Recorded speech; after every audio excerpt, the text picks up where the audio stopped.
Now you I want to retire with my love. See what the little things you. Hey, aspiring providers. If you're returning, welcome back. If you're new here, welcome. I'm Terria, proud owner of Elevations Adult Day Services and founder of a group training called Building Adult Day Programs, where I teach aspiring providers step by step how to build a profitable adult day program. On this channel, I'm here to share my real life experiences of building adult day programs. So let's get in today's video. We're talking about 4 key choices you'll need to make when deciding how to build a profitable adult day program. So, number one, you'll need to choose your client. There's 2 different things you need to look at when you're determining what type of client you're going to serve. Number one is your client's age. So, you can serve a population between the age of 18 and 65, which typically have intellectual and developmental disabilities, or you can serve a population that's 65 and older, which typically have physical disabilities and or some health risk factors. Another thing you need to look at when you're determining what type of client you're going to choose is your client supports. So what type of supports are you going to be providing them? It could be 4 different types of supports that you provide them: medical and health supports, behavior management support, skill building supports, and socialization. So let's get to number one, medical and health supports. So medical and health supports are health factor risks, which are medication administration, clients that are wheelchair bound, clients that have feed and tubes, clients that need bathroom supports. Typically, if you're providing those type of supports, you'll need to have a nurse on staff or contracted, and your staff will require additional medication and medical support training. Next, you have your behavior management training. So you'll be dealing with all different types of clients with behaviors like physical aggression, verbal aggression, property destruction, serious injurious or self-injurious behaviors, and elopement risks, just to name a few. You'll be teaching them different like coping strategies to help them manage the behaviors, as well as your clients also managing their behaviors from the day to day.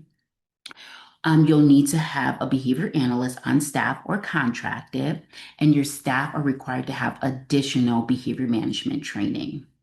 Next, let's get into skill building supports. So, skill building supports are typically when you're training your clients in vocational, educational, and life skills. So, you're teaching them that continuing education component, the job readiness component, and then anything life skills related, how to do laundry, self care, different things of that nature.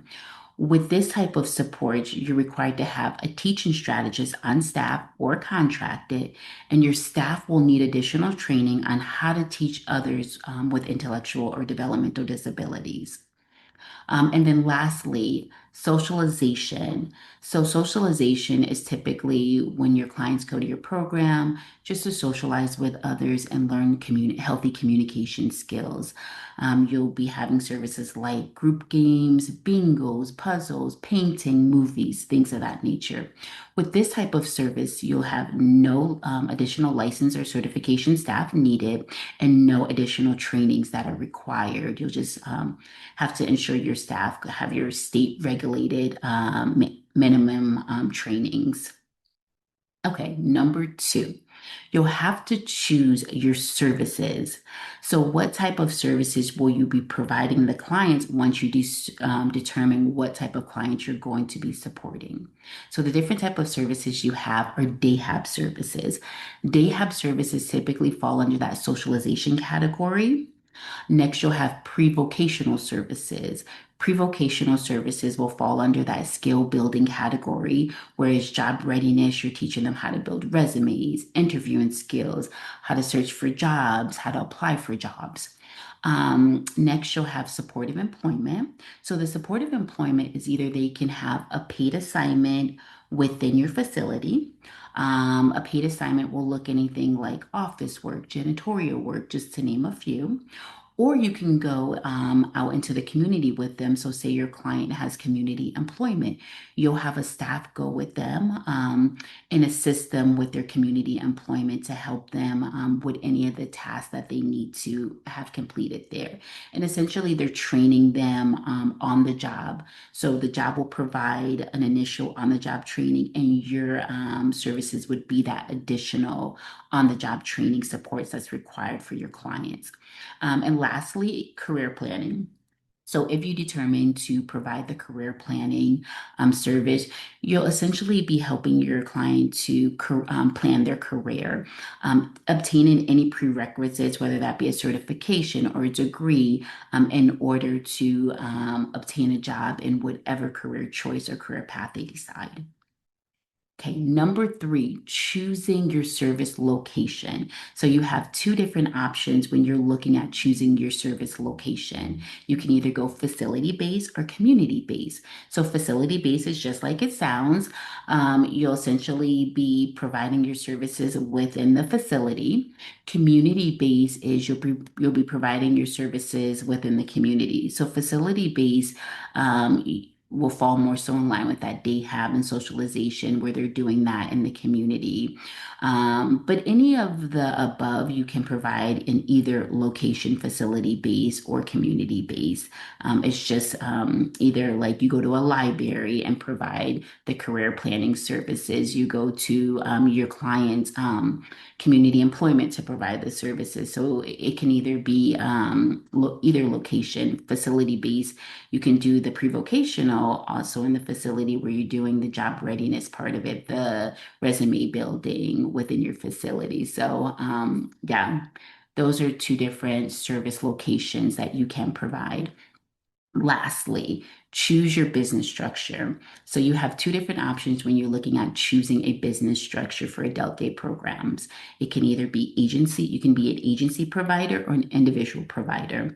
So an agency provider is when you hire staff and your staff provide the services and you provide the oversight. Okay, so your staff is providing all the services. You make sure they're trained to provide the supports that are required for your clients. Individual providers is you as the owner are providing all of the services. You're going out, so whatever service type you choose, you will be actually doing that service. So if it's like pre-vocational services, you'll be doing the job readiness with them, the resume building with them, teaching them interview skills. You will be actually providing all the services and not having any staff hired. Okay. So now that I've given you these four things you need to choose from, now that you have your client chosen, now that you have your service chose, now that you have your location chosen, now that you have your business structure chose, how do you know which is going to make you profitable? What's the determining factor in all of these choices, and all of these service choices, and all of the business structure choices, location choices? What is the most profitable choice that you can make? So let's get into it. So ideally, you want to maximize the number of clients in your staffing ratio. That is what is going to make your business profitable. So if you can have a maximum amount of clients, so 5 clients versus 50 clients is going to make you more profitable.